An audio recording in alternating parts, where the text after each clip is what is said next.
j'accueille Marion Ducasse d'Equitase et Sophie Rigard du Secours catholique. Equitase et Secours catholique avec ATD Quart Monde ont publié un rapport il y a quelques jours sur le RSA conditionné qui rentre en vigueur au 1er janvier 2025 suite à la loi plein emploi et suite à une expérimentation qui a été mise en place depuis plusieurs mois dans un certain nombre de territoires. Donc les trois organisations ont fait un bilan et ont analysé les conséquences sur les allocataires de ces expérimentations dans la perspective évidemment de sa mise en place et sa généralisation dans quelques mois. Donc les trois organisations identifient un certain nombre de points d'alerte et c'est l'objet de ce webinaire. Merci Amandine. Merci beaucoup pour l'invitation. Du coup, c'est moi qui vais démarrer. Juste pour reposer un peu le contexte déjà de l'étude qu'on a sortie du coup lundi 14 octobre.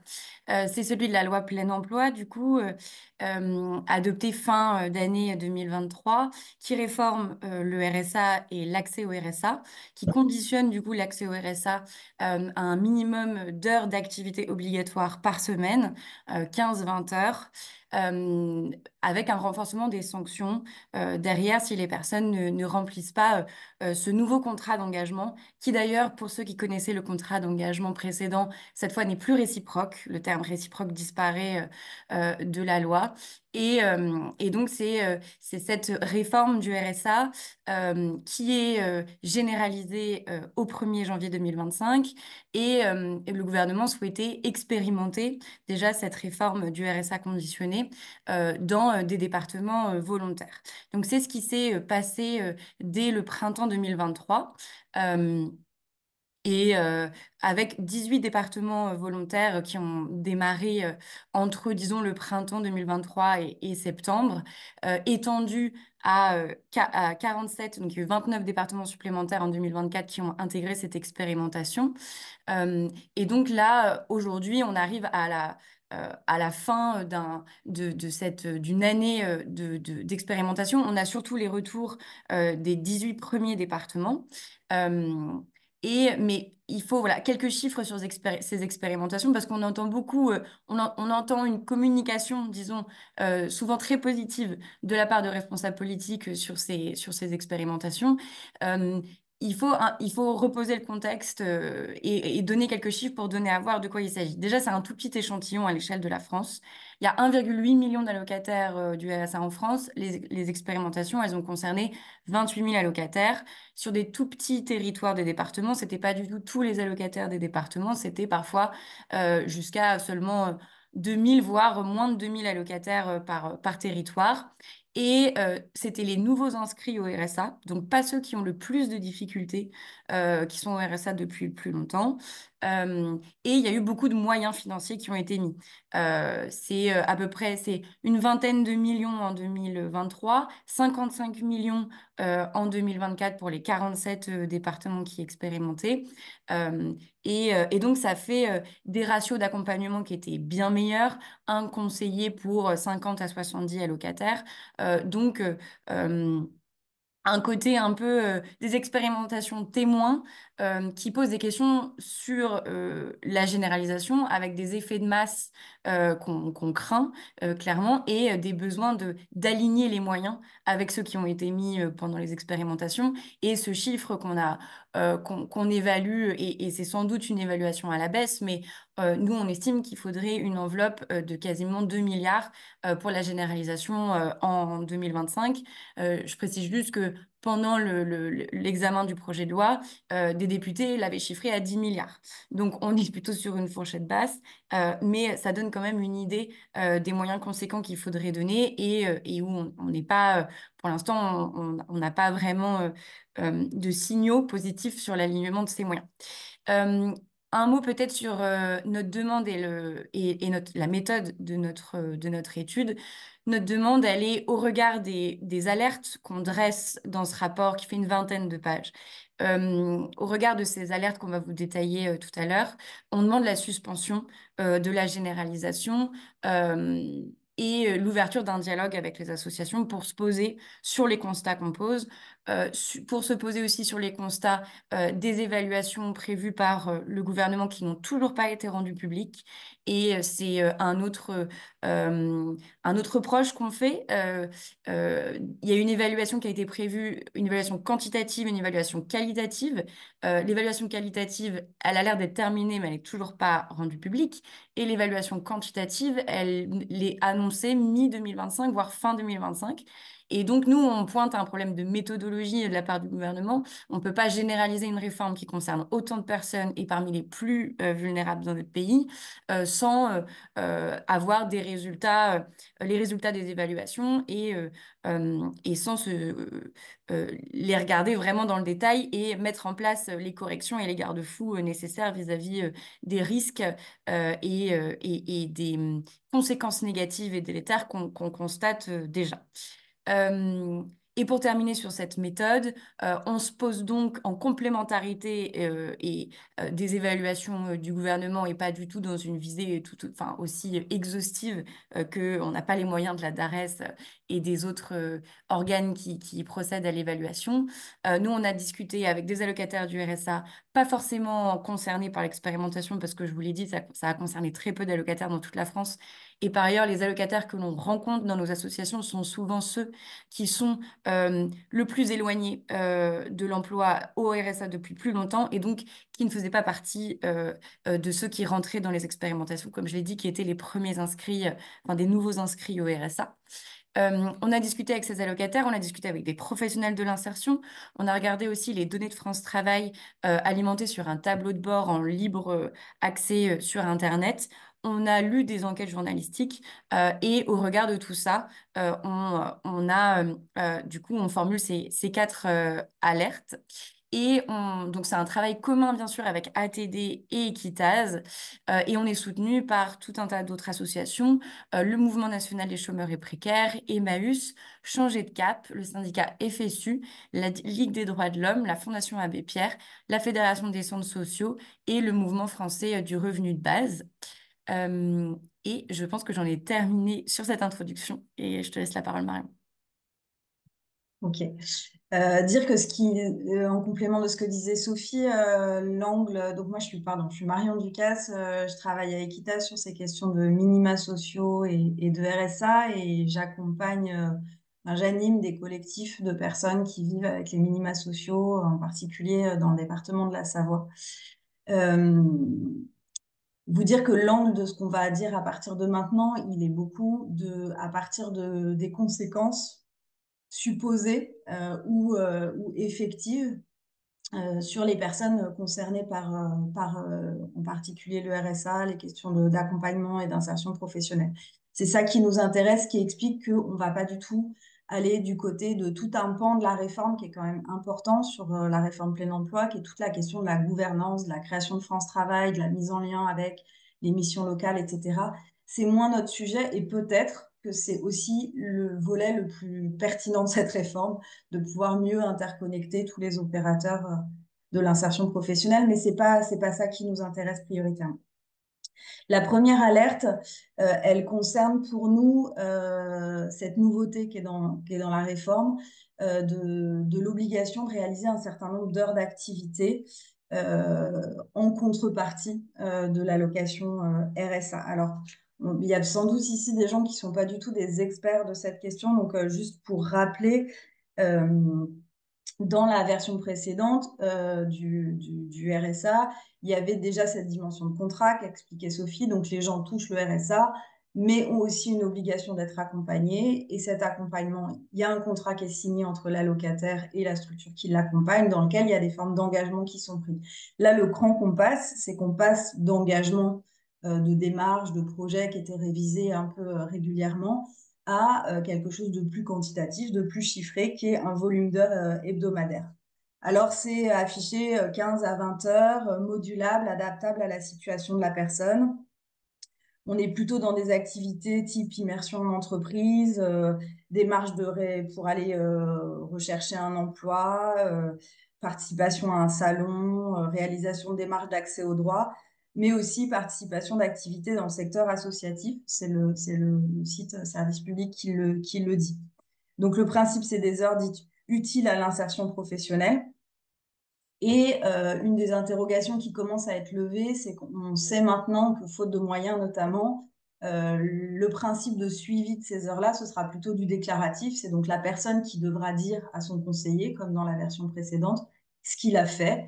Et il n'y aura sans doute pas, à court terme, de mécanismes de contrôle auprès des acteurs, etc., de fiches d'émargement, parce que l'ingénierie pour suivre tout ça est beaucoup trop lourde. Je ne sais pas si le législateur aurait voulu aller jusque-là, mais en tout cas, vraisemblablement, ça ira pas jusque-là dans un premier temps. Nous, ce qui nous interroge sur ce principe, c'est de se dire, en fait, on ne part pas de zéro sur les mécaniques de contrôle, de surveillance des allocataires du RSA. On est déjà avec des déclarations trimestrielles de ressources, avec des rendez-vous réguliers, avec un contrat qui était signé tous les 3 mois, tous les 6 mois selon les personnes. Donc, c'est quand même des échéances de révisabilité assez régulières. Et là, on rajoute un outil supplémentaire d'obligation, de pression, etc.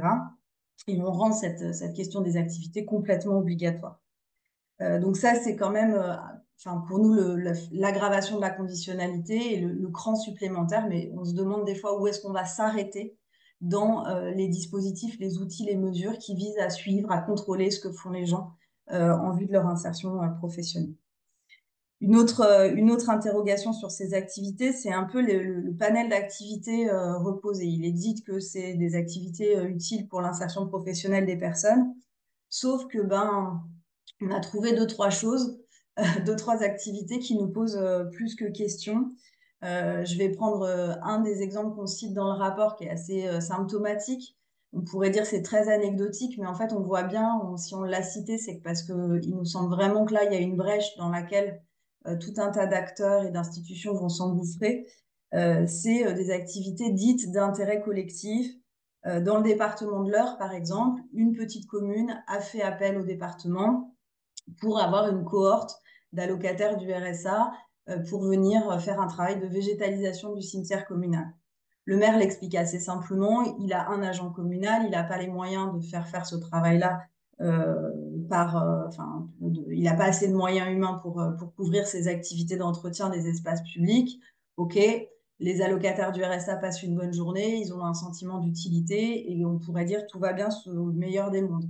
Bon, on peut aussi quand même regarder ça sous l'angle d'une forme de travail gratuit, d'un travail d'intérêt général certes, mais quand même gratuit, sans perspective d'embauche derrière. Visiblement, sur ce territoire, c'est pas le cas et pas dans ce domaine-là. Et donc, on se dit que la multiplication de ce type de chantier dit d'intérêt collectif, qui nous font beaucoup penser au chantier d'intérêt général, pose quand même un certain nombre de questions. De la même manière, le département de la Mayenne qui cherche à mettre en place un système de volontariat reconnu. Vous voyez, les termes bénévoles, volontaires, c'est en train aussi de bouger. De volontariat reconnu pour les allocataires du RSA s'adresse aux acteurs associatifs en disant à la fois ça va faire progresser sur le plan personnel les gens qui participent, mais ça va aussi contribuer à la recherche d'une optimisation de fonctionnement pour les structures d'accueil face à leur mission d'intérêt général. Donc on voit bien qu'on est dans cette brèche en fait, il y a tout un tas de missions d'intérêt public qui pourraient être occupées par des gens qui aujourd'hui ne font rien. Et là, on va y revenir. Là-dessus, je vous renvoie vraiment aux travaux de Maud Simonet qui a beaucoup travaillé sur la question de la gratuitisation et du travail contre allocation qui dit beaucoup de choses. Et puis le dernier point là-dessus, c'est de se dire les gens se démènent déjà énormément et on a l'impression que le législateur ne veut toujours pas reconnaître. C'était l'objet de notre travail qu'on a appelé un boulot de dingue, le rapport qu'on a sorti il y a 1 an avec le Secours catholique. Le législateur ne veut toujours pas reconnaître que vivre aux minima sociaux, c'est déjà une vie où on ne fait que se démener, d'abord pour sa propre survie, pour la survie de sa famille, de ses proches, mais aussi parce qu'on est aussi pris dans des systèmes d'entraide formels, informels, de soutien à ses voisins, à ses proches, etc., comme tout à chacun en fait, sauf qu'on est dans des conditions où ça devient de plus en plus compliqué d'assurer ça. Donc nous, on a vu des personnes allocataires du RSA là depuis le début de l'année qui commencent à faire auprès de leur assistante sociale l'inventaire de tout ce qu'elles font comme activité d'utilité sociale pour quelque part venir justifier, garantir qu'elles auront bien toujours le droit au RSA au 1er janvier 2025. On est vraiment dans cette logique du bon pauvre, et je mets des guillemets, qui doit justifier qu'il mérite bien l'allocation que l'État lui verse. Il y a aussi toute une logique d'entrée dans l'intime avec ces activités des 15 heures.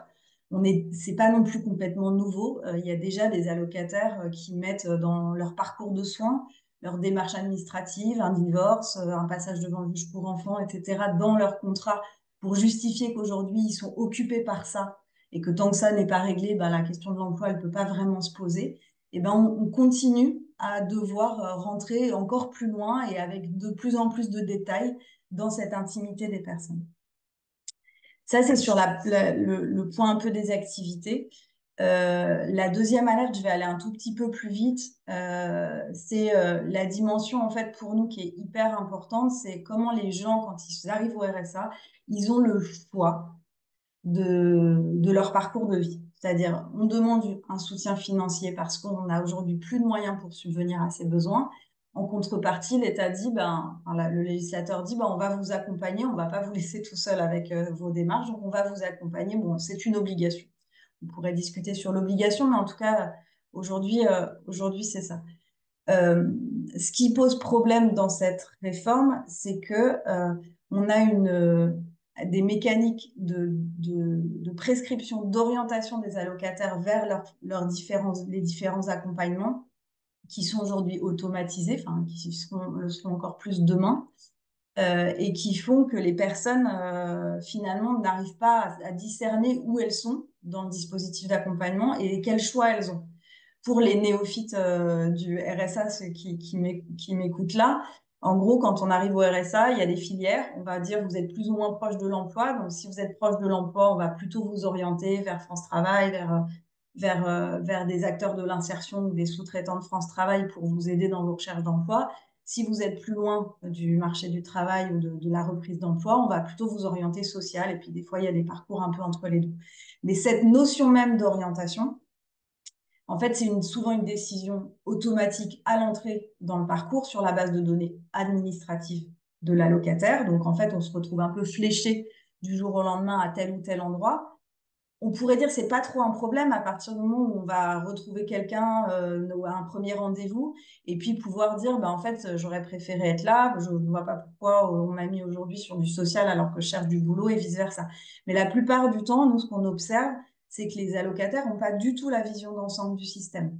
Et on peut fortement douter qu'avec la mise en place d'algorithmes pensés par France Travail au niveau national sur l'orientation automatique des allocataires, certes, ça va accélérer les choses, ce qui est sans doute une bonne chose, mais aussi ça va donner encore moins de prise aux personnes sur le fait de dire où est-ce que j'atterris, où est-ce qu'on m'embarque et où est-ce que je voudrais être, est-ce que ça correspond bien à mon projet de vie. On a des tonnes et des tonnes et des tonnes de retours de personnes qui se trouvent prescrits à une immersion à tel endroit, auprès d'un prestataire de Pôle emploi, sans même avoir compris où est-ce qu'ils étaient, où est-ce qu'ils allaient aller, et du coup avec une quasi-impossibilité, avec cette telle pression sur la sanction, le risque, etc., de dire à son conseiller droit dans les yeux, en fait, ça ne va pas du tout, monsieur, madame, il faudrait me changer d'endroit.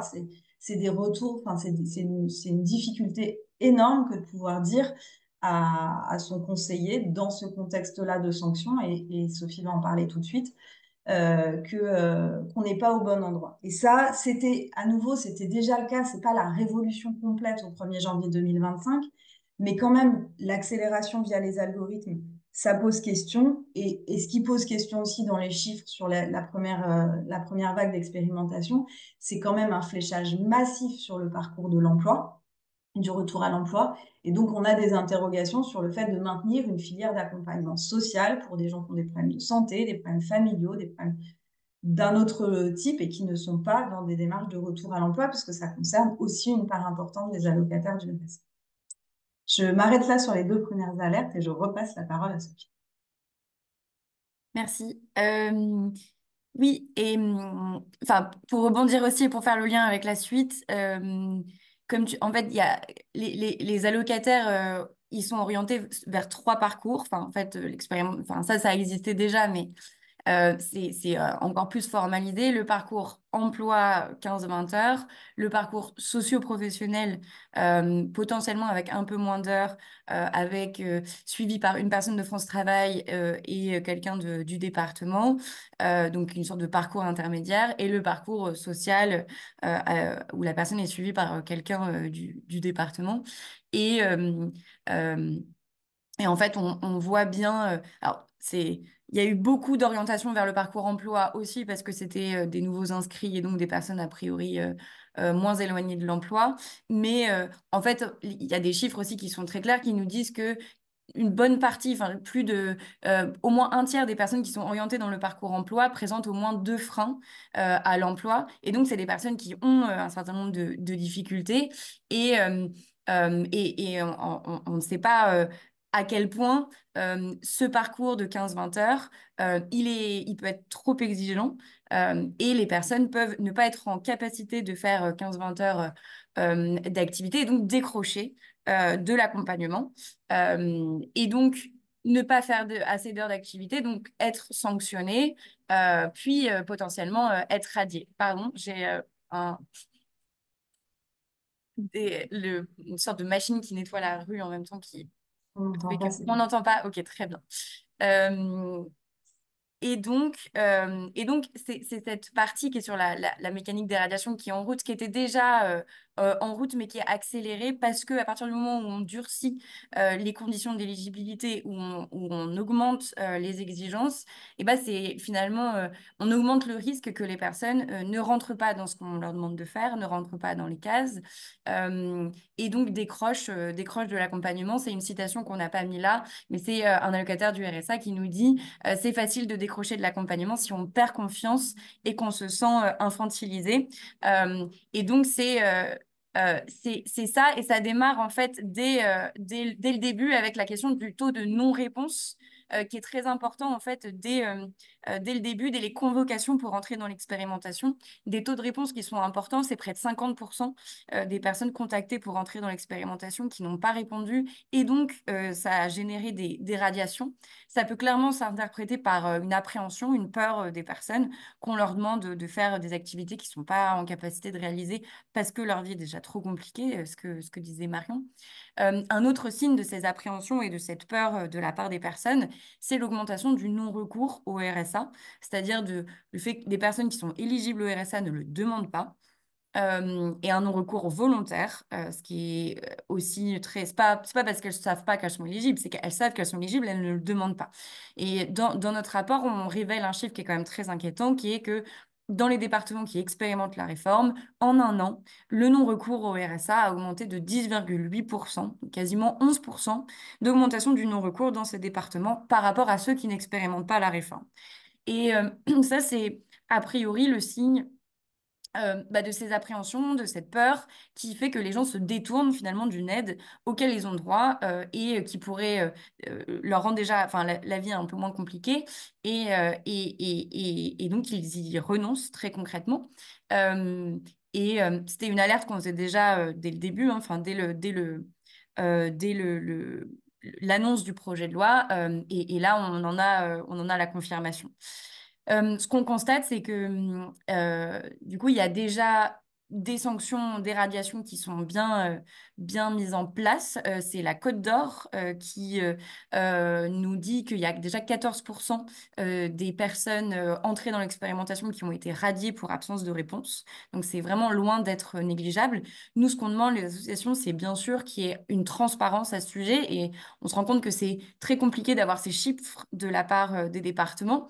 Et globalement, en fait, on a l'impression qu'il y a un indicateur de succès de ces expérimentations qui s'est installé, qui est celui des sorties du RSA. C'est-à-dire Michel Barnier, quand il parle de l'expérimentation à Marseille, dit une personne sur trois sort du RSA. Et donc, c'est un succès. C'est le Finistère, le département du Finistère qui se donne des objectifs de baisse du nombre de RSA en disant à horizon 2025, on veut passer sous la barre des 15 000 allocataires. C'est les Bouches-du-Rhône dont la présidente donne comme objectif, enfin en tout cas se satisfait d'une disparition de 20 000 allocataires en 4 ans. Donc, en gros, l'objectif, c'est toujours moins d'allocataires du RSA et presque pour financer cette réforme. Et donc, ça, c'est une vraie inquiétude qu'on a. C'est-à-dire que ça ne peut pas, on pose cette question, est-ce que l'objectif, c'est que les gens disparaissent enfin, sortent du RSA ou est-ce que c'est le retour à l'emploi et à un emploi durable et décent? Et c'est notre quatrième alerte qui est sur la question de la dignité des emplois euh, où en fait, ce dont on se rend compte, c'est que l'écrasante majorité des emplois qu'obtiennent les personnes qui sortent du RSA, ce sont des emplois courts, enfin de moins de 6 mois. Sauf qu'à moins de 6 mois, on ne cotise pas à l'assurance chômage, donc on n'a pas d'indemnité chômage. Donc, potentiellement, si on ne retrouve pas d'emploi juste après un contrat court, on retourne au RSA jusqu'à retrouver un autre contrat court, etc., etc. Donc, en fait, ça, c'est une des principales craintes qu'on exprime, c'est finalement euh, une logique de retour à tout prix à l'emploi. Euh, Au prix, enfin, à tout prix dans le sens où à n'importe quelle condition, enfin euh, enfin enfin, je dirais à des emplois qui ne sont pas satisfaisants sur le plan de la rémunération, de la stabilité, et donc qui permettent pas de se projeter sur le long terme. Et donc la création d'une boucle finalement de précarité, où en tout cas la personne ne sort pas de la précarité puisqu'elle enchaîne emploi de subsistance et minima sociaux. Euh, et, et c'est, pour vous donner un chiffre, en Mayenne, il y a eu 41 sur les personnes qui sont sorties du RSA, 41 contrats de moins de 6 mois pour seulement 2 CDI. Et à l'échelle nationale, le taux d'accès à l'emploi durable, donc plus de 6 mois, CDI et contrat de plus de 6 mois, il est que de 17%. Euh, donc en fait, le vrai sujet, c'est que là, on est en train de rajouter toujours plus de pression sur des personnes en dehors de l'emploi, alors que notre économie ne crée pas suffisamment d'emplois et ne crée pas suffisamment d'emplois dignes, durables. C'est En fait, c'est les chiffres comment dire, qu'on ne rappelle pas suffisamment, qui est qu'il y a que 500 000 emplois vacants en France pour 5 millions de chômeurs, voire 7 millions si on compte le halo du chômage. Donc en fait, là, l'équation, c'est cette équation-là qui ne va pas, qui ne fonctionne pas, évidemment. Et, et cette injonction à accepter des emplois précaires et, et, voilà, et peu stable, elle est d'autant plus problématique que ce chiffre, les 17% là, je le rappelle, pour des personnes nouvellement inscrites au RSA, donc pas très éloignées de l'emploi.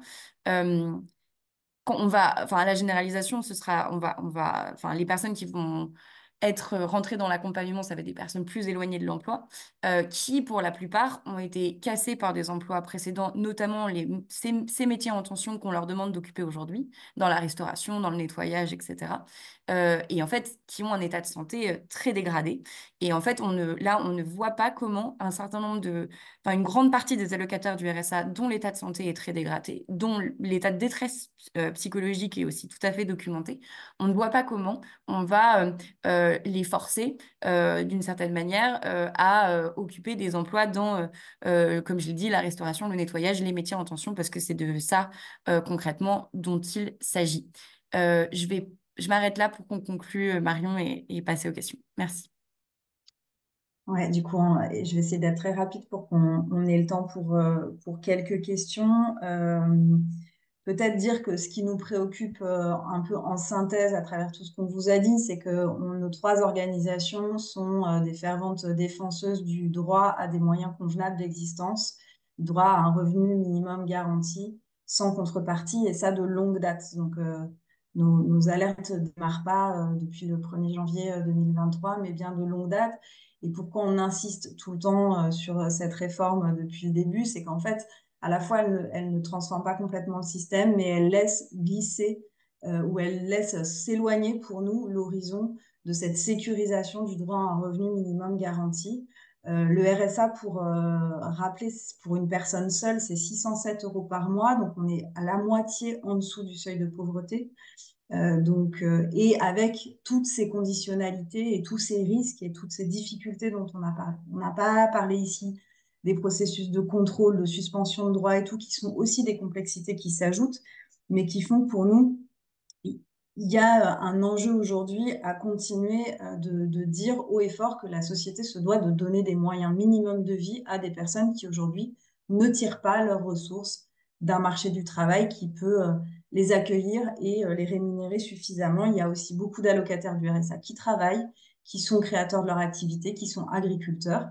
Et il y en a un quart des sorties du RSA qui sont des orientations vers l'allocation adulte handicapé, donc ce qui illustre ce que disait Sophie sur le fait qu'il y a des questions de santé sérieuses qu'il faut traiter. Et c'est peut-être pas au RSA de le traiter, mais en tout cas, c'est pas non plus au retour à l'emploi de répondre à 100% à cette question.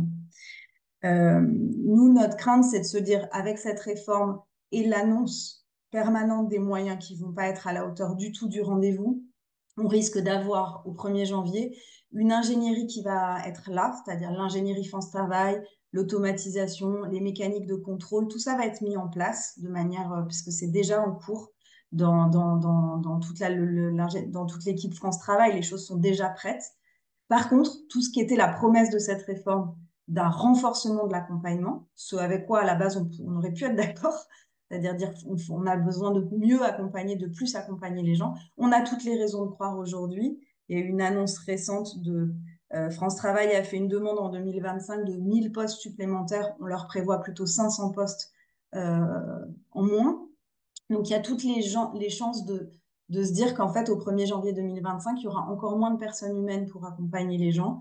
Mais par contre, l'ingénierie de suivi de contrôle et de sanctions, elle sera bel et bien mise en place. Et ça nous terrifie un peu.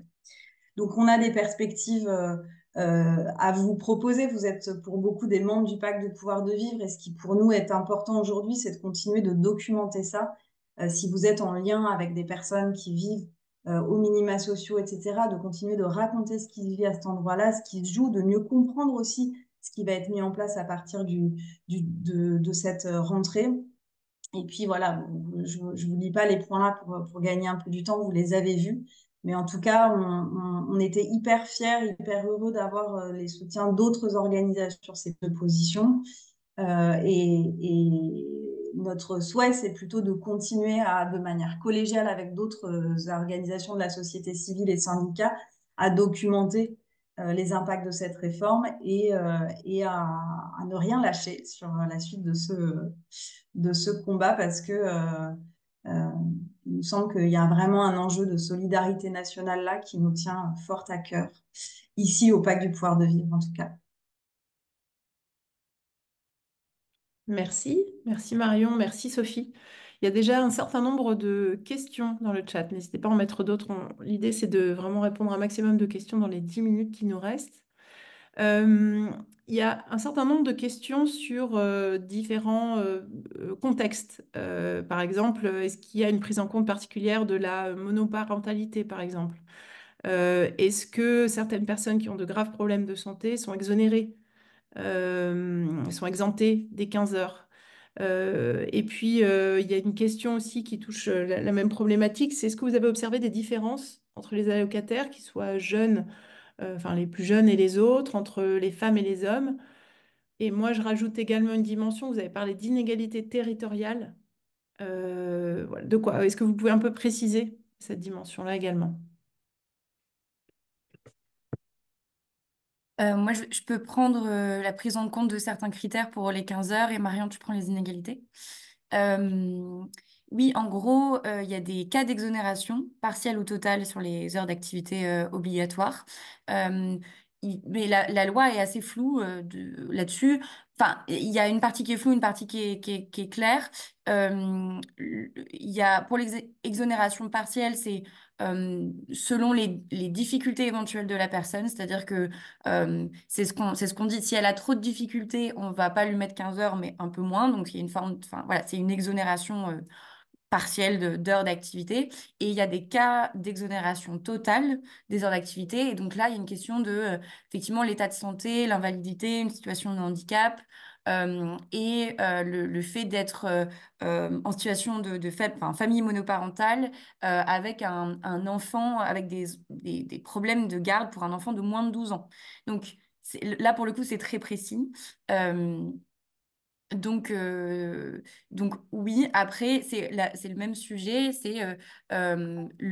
que la personne va enfin, va se livrer, va donner toute sa vie privée, en fait, déballer toute sa vie privée face à la personne, sachant qu'elle ne sait pas, en fonction de ce qu'elle dit ou ce qu'elle dit pas, si ça peut être positif ou négatif en termes d'heures d'activité ou de sanctions. Donc, c'est toujours ce rapport inégalitaire face à la personne qui peut compliquer d'une certaine manière voilà, le fait d'expliquer toute sa vie. Et par ailleurs, les personnes enfin, peuvent nous exprimer le fait que c'est dur de devoir se justifier en permanence de leur vie privée pour la location, quoi. Sur la question des inégalités territoriales, pareil, c'est un sujet qui est là depuis longtemps. Le RSA est délégué dans sa gestion au département et donc en fait, on est face à des situations qui sont extrêmement diverses à deux points de vue, c'est-à-dire, et ça s'est vraiment vu sur les territoires d'expérimentation, avec déjà très diverses du point de vue des orientations politiques et donc du coup de l'idéologie, on pourrait dire, qui est appliquée dans les politiques d'insertion menées par les départements. Certains départements misent à 100% sur le retour à l'emploi et, comme le disait Sophie, la baisse du nombre d'allocataires. D'autres vont dire, nous, on va mettre en place la réforme, en gros, prendre le bon de la réforme, c'est-à-dire la meilleure articulation avec France Travail, sans doute des moyens supplémentaires, etc. Mais par contre, la sanction, ça ne nous intéresse pas, on va garder plutôt le côté accompagnement. Nous, on a encore un peu du mal à voir quelles seront dans le détail les marges de manœuvre, parce qu'il faut quand même bien dire que d'un point de vue gouvernance, toutes les réunions de travail se sont faites entre les services de l'État, France Travail et les départements, sans que nous, qui soyons souvent des associations associées à ces travaux-là, on ait aujourd'hui vraiment accès à ce qui est en train de se travailler. Il y a beaucoup de flou aussi avec un certain nombre de décrets qui ne sont pas parus. Donc, en fait, il y a une espèce de boîte noire là dans laquelle on ne sait pas trop bien. Et l'autre inégalité forte, c'est l'inégalité de moyens. Les départements ne sont pas dotés du tout de la même manière. Et là, avec ce qui se discute au niveau national sur les baisses de dotation aux collectivités, on a des raisons de s'inquiéter là-dessus. C'est que les politiques d'insertion sont souvent les parents pauvres des politiques publiques, les politiques sociales, et que du coup, bah, on voit bien qu'il y a des départements qui vont vraiment avoir du mal à être à la hauteur de ce rendez-vous de l'accompagnement renforcé. Donc, ce qui risque de se passer dans ces cas-là, c'est beaucoup de délégations à France Travail au détriment des politiques des départementales qui, elles, ont plutôt la vocation sociale à certains endroits que... Voilà. Donc, il y a forcément des inégalités et ça pose vraiment des questions, je dirais, de solidarité nationale, c'est-à-dire qu'être allocataire du RSA dans tel département n'est pas du tout équivalent à vivre et être accompagné dans tel département. Et de la même manière, si on est accompagné par un délégataire de France Travail ou par un CCAS ou par une mission locale, les réalités sont totalement différentes. Et là, il y a une forme quand même de disparate, de trucs disparates dans la manière dont les gens sont accompagnés qui posent question aussi. Merci. Il y a une question sur le coût en temps passé, notamment des contrôles versus le temps passé dans le rôle d'aide au retour à l'emploi. Est-ce que vous avez pu faire une évaluation comparée de ce temps-là ou est-ce que vous avez une idée de ces coûts? Moi, je serais vraiment incapable de faire enfin, de donner des éléments de chiffrage. Ce qu'on peut dire quand on discute avec les travailleurs sociaux, c'est qu'en fait, ils ont souvent assez peu de temps et beaucoup de personnes à accompagner, donc assez peu de temps à consacrer à chaque personne, et que donc ce qui passe en priorité, c'est la mise à jour administrative des dossiers, du contrat, des démarches. En fait, il faut que dans les 20 minutes, 30 minutes d'entretien, il en sorte quelque chose de visible, de reportable aussi d'un point de vue des outils de suivi informatique. Et que donc, prendre le temps dans ces conditions-là d'un dialogue un peu serein d'une discussion de fond, voire d'être prêt à accueillir une situation qui a bougé chez la personne et dont elle aimerait parler, etc. Dans ces contextes-là, ça devient hyper dur. Donc, moi, j'ai l'impression que, en fait, les travailleurs sociaux vont se retrouver dans un étau de ne pas pouvoir sacrifier la partie de suivi administratif et de contrôle. Et hier, je discutais avec une chargée de mission locale qui dit, mais en fait, ça va être terrible pour nous le travail qu'on va devoir faire là parce qu'on va être encore plus dans de l'administratif et du suivi au détriment du temps vraiment long de dialogue et de confiance avec les personnes. Et donc, forcément, ça coûtera peut-être moins cher parce qu'il y aura moins de temps. Mais par contre, on sait on est vraiment dans une dégradation de la qualité de la relation. Et l'accompagnement social et la confiance, peut se nouer que dans la qualité de relation avec l'accompagnateur. Merci. Il y a une question sur votre demande commune, qui est la suspension de la généralisation. Comment il faut faire concrètement pour suspendre cette généralisation? Est-ce que vous avez identifié la manière? Est-ce qu'il faut modifier la loi, ne pas publier les textes réglementaires? Enfin voilà, c'est quoi la prochaine étape pour vous? Bah, je veux bien tenter cette question. La date du 1er janvier 2025, elle est inscrite dans la loi, donc en soi, il faudrait pouvoir modifier la loi. Après, on a l'impression que même si c'est pas enfin, fondamentalement acté d'échos qu'on peut avoir de responsables politiques. Ils sont tous à peu près conscients que enfin, cette généralisation, elle pose un défi euh, et on a l'impression que tout le monde est un peu fébrile quand même sur ces questions-là parce que quasiment 2 millions d'allocataires, parce qu'il y a quand même une question sur les activités qu'on leur fait faire, etc. Euh, donc, euh, donc peut-être que elle va, comment dire, peut-être que cette généralisation, elle va se faire quand même progressivement, même si le gouvernement ne dira jamais on répond à la demande du Secours catholique, d'Equitas et d'ATD Quart pour suspendre la généralisation. Après, enfin voilà, nous on va entamer un dialogue aussi avec les départements beaucoup parce que ils ont une bonne partie des choses enfin voilà, des possibilités de changement dans leurs mains. Et donc, c'est vers eux qu'on va se tourner pour voir comment euh, mettre les garde-fous nécessaires, changer d'orientation sur la question de l'obligation, la question des sanctions, la question de l'utilisation de l'algorithme. Il y a beaucoup de marge de manœuvre au niveau local, sans pour autant abandonner l'échelle nationale. Mais euh, voilà. Peut-être rajouter un dernier élément, si tu me permets, Amandine, de juste, j'ai vu que dans le chat, il y avait pas mal de gens qui demandaient comment ils pouvaient avoir accès mais peut-être ça tu vas le dire toi sur les suites. Et juste de remercier Isabelle Dorès et Henri Simard d'ATD qui ont contribué fortement avec nous à l'écriture de ce dossier qui aurait pu être à nos places ce matin. Mais voilà, du coup, c'est un travail qui a été mené collectivement avec aussi des retours des personnes qui sont en lien avec ATD, notamment dans le département du Nord. Donc, c'était précieux. Merci Marion, merci pour la transition. En effet, il y a un certain nombre de questions, mais aussi de remarques et de propositions. Donc, ce qu'on fait toujours, c'est que on transmet les questions aux intervenants, puisque ça nourrit aussi toujours des réflexions. Donc, toutes vos questions et vos remarques seront transmises. Le rapport d'Equitas ATD de Secours 4 est disponible sur leur site. Il sera aussi disponible sur le site du Pacte du pouvoir de vivre, puisque ce webinaire est enregistré.